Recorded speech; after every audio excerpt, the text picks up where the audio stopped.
আসসালামু আলাইকুম ওয়া রাহমাতুল্লাহি ওয়া বারাকাতুহু। আলহামদুলিল্লাহ ওয়াসসালাতু ওয়াসসালামু আলা রাসূলিল্লাহ ওয়া আলা আলিহি ওয়া আসহাবিহি ওয়া বারিক ওয়া সাল্লিমু তাসলিমান কাসীরান কাসীরা, আম্মা বা'দ। এখন যে বিষয়বস্তুর উপর হাদিস পড়া হবে বা আলোচনা হবে সেটা হচ্ছে এই নামাজ পড়লে আপনি কি পাবেন। আসুন হাদিস থেকে জানি।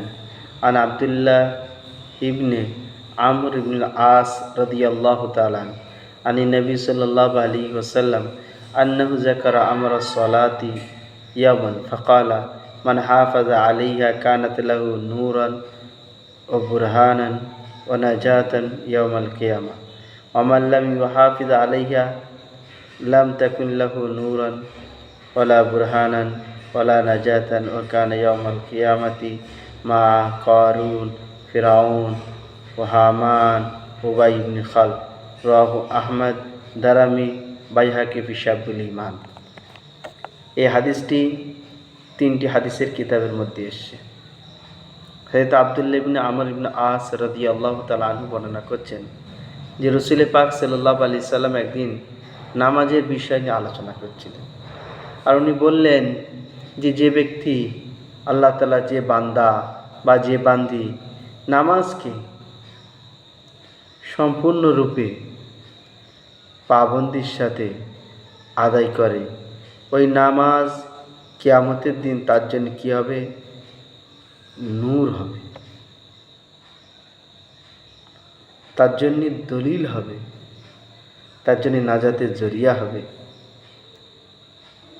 তাহলে বুঝে গেল যদি আজকে আমরা এই 60 বছরের জিন্দেগিতে যদি তার মধ্যে 10 বছর পরে নামাজ পড়া যায়, মানে 50 বছরের জিন্দেগিতে যদি নামাজকে 5 ওয়াক্ত নামাজ তার সময় মোতাবেক আদায় করতে পারি, তাহলে আমার এই নামাজ আমার জন্য কিয়ামতের দিন নূর হবে এবং আমার নাজাতের দলিল হবে এবং আমার নাজাতের জরিয়াও হবে।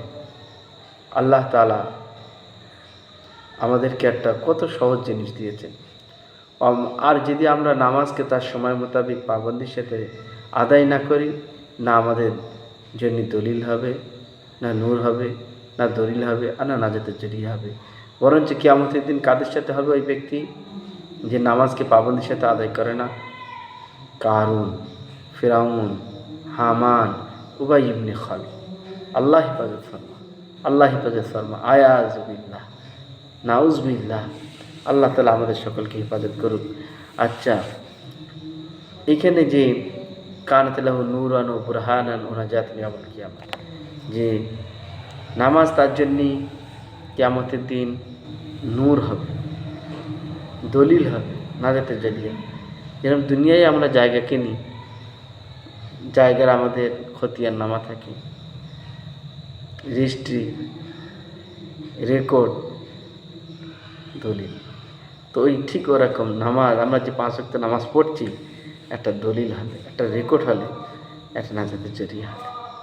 তো আল্লাহ তাআলা আমাদের সকলকে এই সহজ জিন্দেগি, এই ফিতনার জমানায় 5 ওয়াক্ত ফরজ নামাজের পাবন্দি করার তৌফিক দান করুন। আর বেছে বেছে নবীজির সুন্নতকে নিজের জিন্দেগিতে বাস্তবায়িত করার তৌফিক দান করুন। আমিন।